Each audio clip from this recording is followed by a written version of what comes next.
Hey guys, it's Troy here. Yeah, it's been a while, but things have been absolutely crazy around here.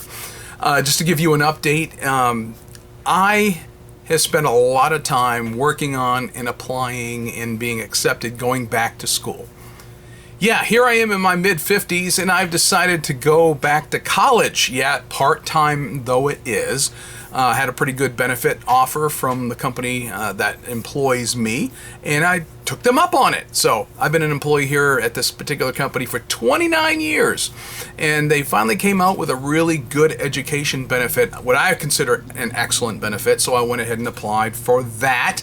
And I've been accepted at Oregon State University on their e-campus, and I'm going to be studying economics because that is probably the one field out of the plethora that were available through my company. Is a tech company, by the way, so most of the courses that they were willing to pay for and give the benefit for were for tech courses. But I figured, by the time I get through that degree, it's going to be time for me to retire, being the age that I am.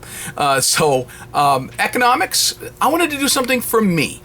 And quite honestly, I was looking at eventually maybe wanting to teach history. However, history is not one of the courses or of study that's available through this particular course catalog that was available to me. So when I looked at it, it boiled down to being a beaver at Oregon State University, and I start with that in just about, less than a month will be the first term that I will be taking courses there. And all the prep work and all the stuff I had to go through has actually been a lot more than I thought it was going to be. And I can tell you right now, I can tell that it's been 35 years since I was in college. Oh yeah, it's been that long. So anyway, here I am. So let's get to pen mail. I don't have a lot to show you, quite honestly. I have not been buying a lot of pens here lately. But I do have some, enough to show you a video. So let's get with it. Sean Newton.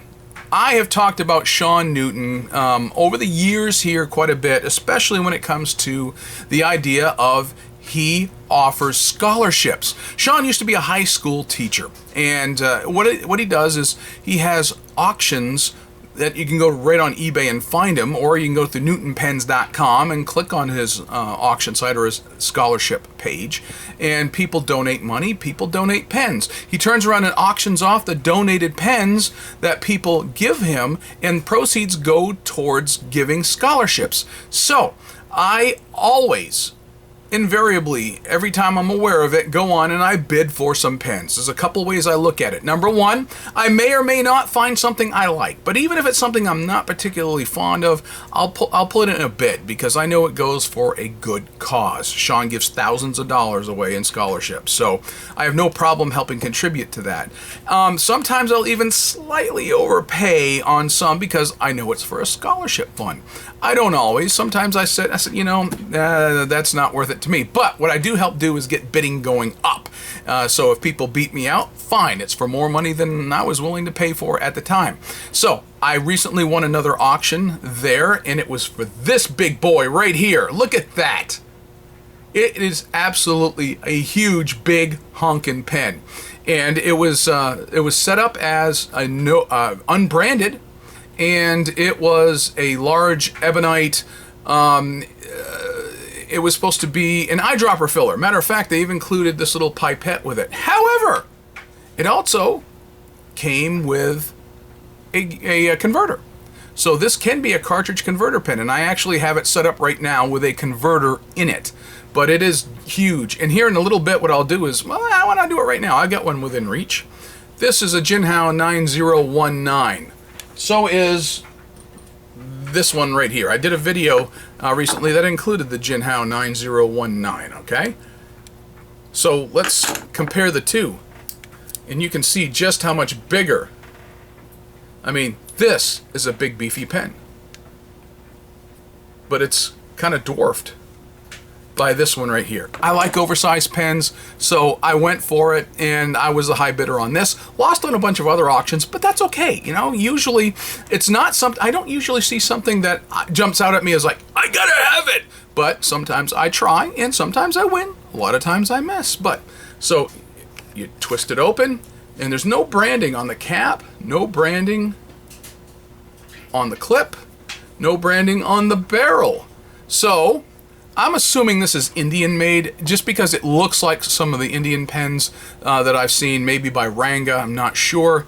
But here is a broad nib, and it's no real markings on the nib. And yes, it's a lot of screws because it can be eyedroppered, and that is typical. And there's a converter. So I believe I put in some olivine green on this from Pelican Edelstein Olivine. So I'll show you how that writes. And it's a broad nib, like I said, and it actually does fairly well. So there's that one. You know, every so often I'll poke around and just find some cheap stuff for giveaway, or just I'm interested and want to see how they are. So I ordered these two pens from Temu. I'm always looking for some stuff for cables, charging cables and stuff like that. And when I'm searching for stuff, I'll go see what they got for pens. But these are disposable pens. I've had a lot of disposable pens. I got some in the drawer right behind me full of Pilot Varsity, which, by the way, is a great pen for what it is. Great for carrying out into if you're going hiking, camping, traveling. They're great pens to bring because they're inexpensive. If you lose them, no big deal. If someone borrows them, they don't return them, no big deal. If you break them, no big deal. They're fairly inexpensive, yet are very functional. So that's what I got these for. And there's some others that are out there that I've tried over the years that I was hoping would do well, but unfortunately, they didn't do as well as I had hoped. But these two so far, yeah, I've actually taken them out of the package and tried them, but we'll see how these right here in just a little bit. Like I said, very inexpensive disposable pens, and you actually have an ink window in there, so that's one thing I do appreciate about that. Okay, I have just a few Pilot Varsities laying around here in a drawer behind me, so I figured I'd pull them out and just lay them side by side so you can see the difference. You know, the blue and the black of the Snowhite, you can see that they're very similar in their structure, in their look to a Pilot Varsity. It's almost a copy, is it not? What is different, you got the ink window here, and pull that off. Pull that off, put them side by side. The main difference is you have an ink window over here, and over on the Varsity you don't. Last pen I've got. This is one I waited for months and months. Kickstarter. I occasionally look at stuff on Kickstarter, or I'll see some ads for a project on Kickstarter, and I'll help out. Over the years, I've helped out with a lot of different projects, and some that have, I've been able to snag some of the booty, whether it's like a DVD of a movie, or whether it's sometimes even a credit in the end credits of a movie that's been done, and occasionally with a pen or two. So this is one of those I got that is a pen. Allegory Goods. They are a company I've seen around before, and they had a particular Kickstarter for a project using reclaimed wood from a battleship. The USS North Carolina. Now, I live in North Carolina. As a matter of fact, the USS North Carolina sits a mere 2 hours drive from where I am, and I have been on the USS North Carolina. I've driven through the town of, or the city of Wilmington many times, and I always look for the battleship sitting there. The battleship was commissioned in, I think, the 1930s. As a matter of fact, looking here, a piece of history. 1937 or so, the ship was built and commissioned, but it was officially decommissioned in 1960, 1962. It ended up being transported to Wilmington, North Carolina, where it sits.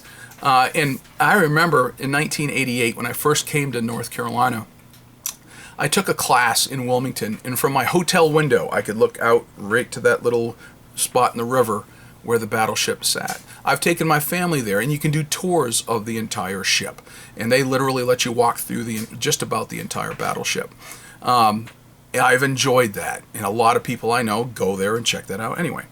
Anyway, this 1937 series, what they did was they took decking that came off from that ship, the wood that was on the deck. I've walked on that deck, obviously with the newer decking that has been replaced because it's wood.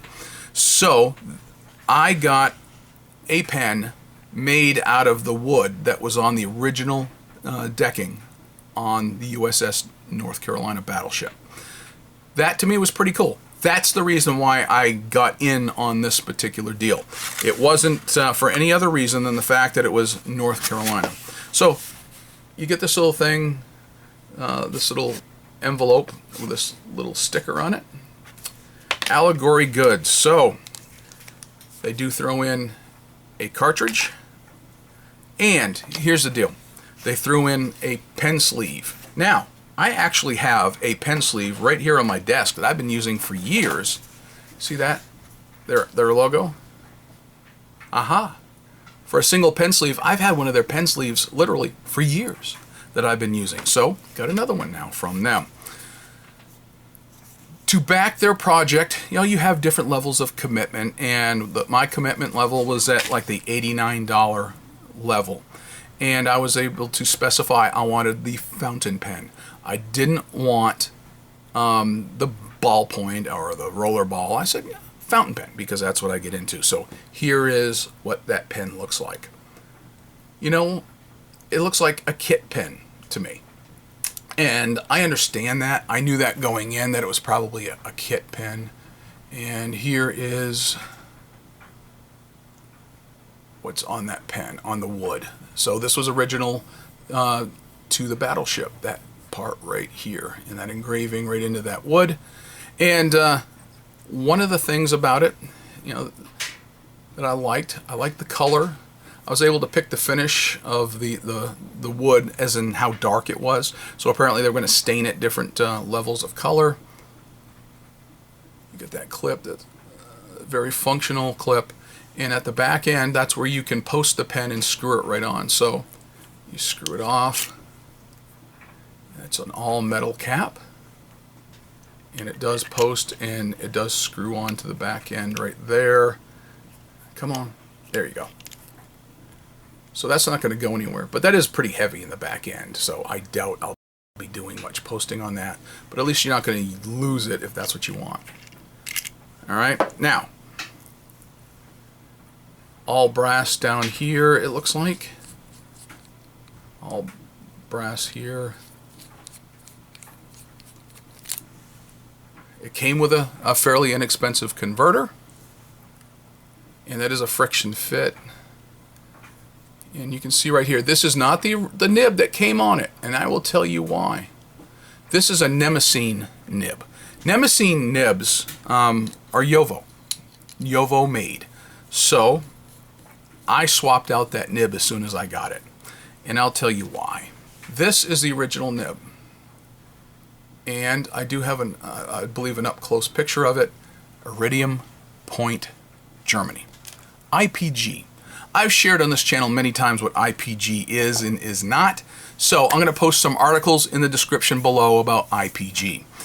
IPG, Iridium Point, Germany. Not necessarily made in Germany. Not necessarily iridium tipped. And not necessarily quality. So it depends. Sometimes I've gotten some IPG nibs that function fairly well. Sometimes I've gotten them where, okay, just a little bit of master's touch on them to smooth out the nib a little bit, and works great.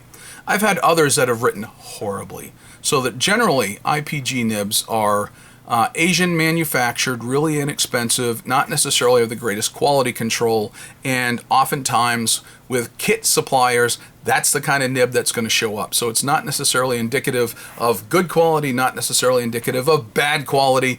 My experience has been, however, when you can, replace it. This was a number 5 nib. I happen to have some number 5 nibs that I purchased previously, so I've got some Nemesine nibs that I got from Birmingham Pens, by the way, the brother of the guy who owns Nemesine, and they were having a sale on nibs, so I went ahead and I bought like 5 nibs at a time for like some unbelievable price at one point. And knowing that they're Yovo made, I went ahead and got them. So I've got some fine nibs, I got some mediums. That happened to be a medium nib that I put in here.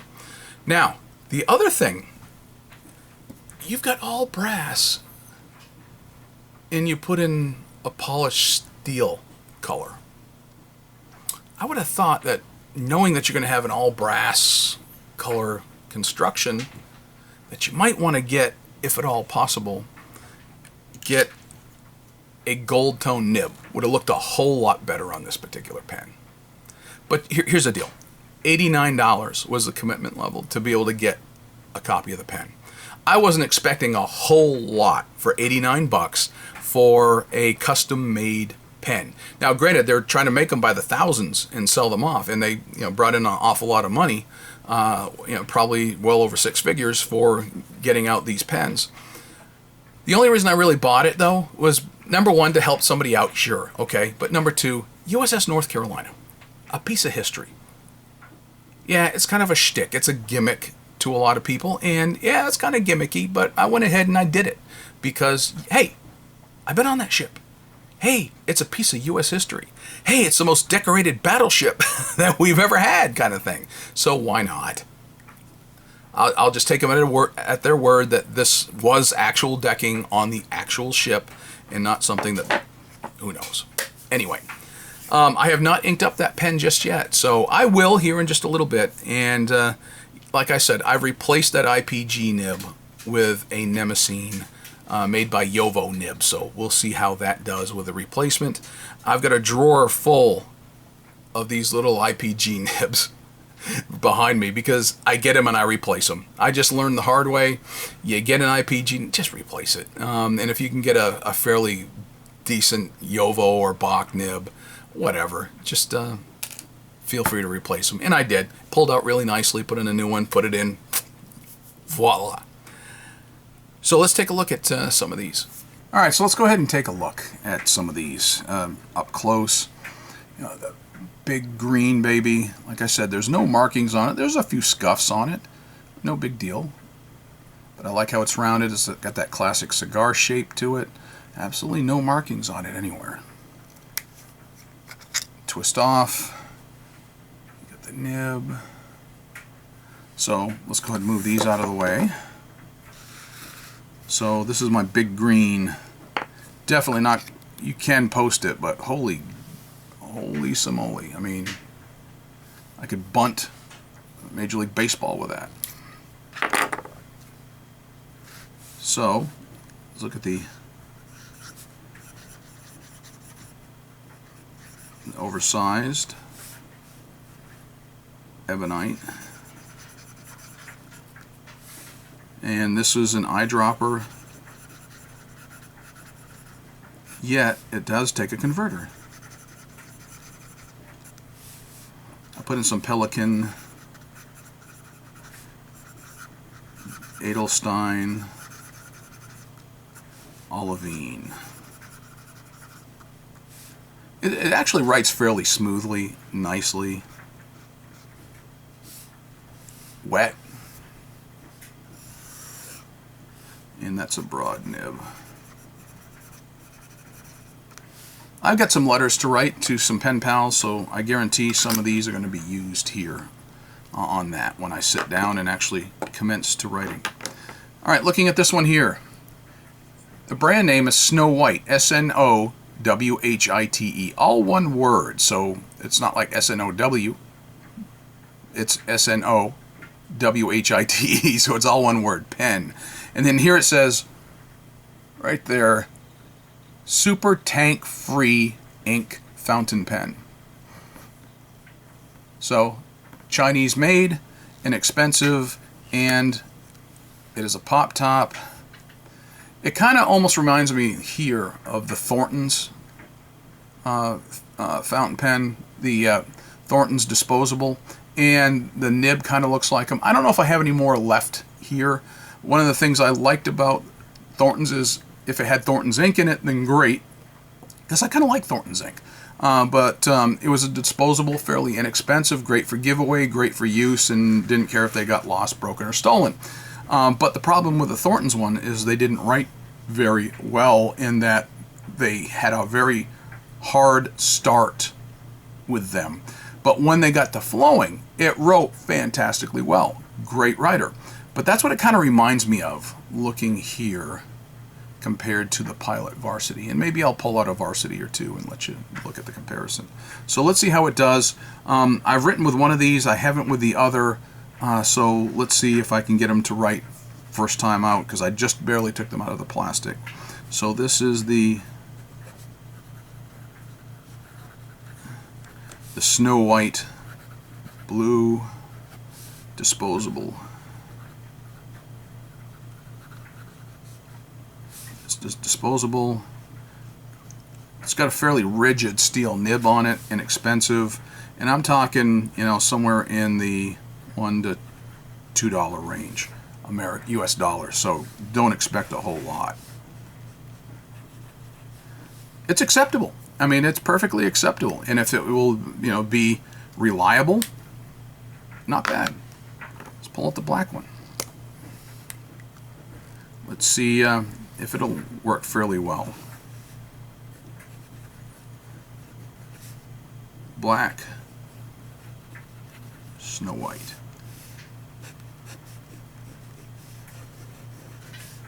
Also, very acceptable. Definitely a fine line out of these, so you're not going to get any line variation. Very fine line, but you know, for a disposable pen, not bad. All right, so let's go with the Allegory Goods USS North Carolina pen.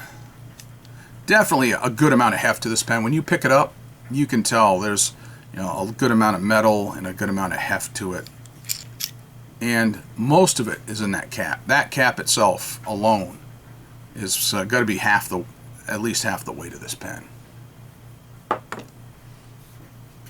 So let's draw a line.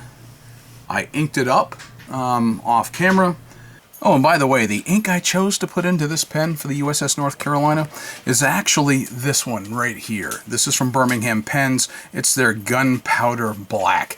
I figured, well, considering the 16-inch guns that were on the USS North Carolina, using all kinds of gunpowder, and I've been down to that gunpowder magazine on that particular ship, and the fact the replacement nib that's on here I bought from Birmingham Pens, I figured that would actually be a pretty good ink to match with it. And so here we go, an Allegory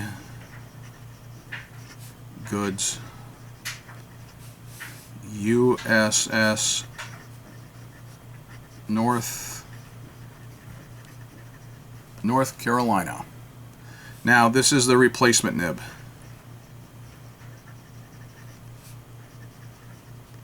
I got rid of IPG nib.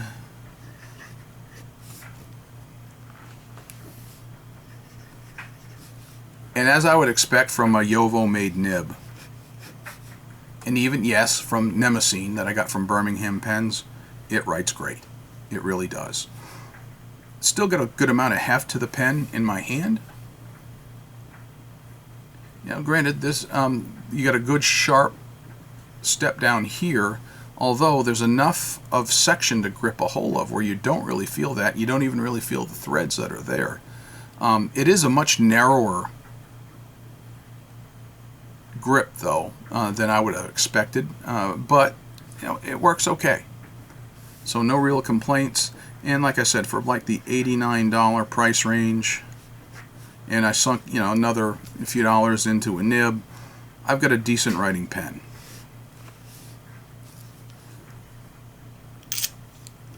So there you go.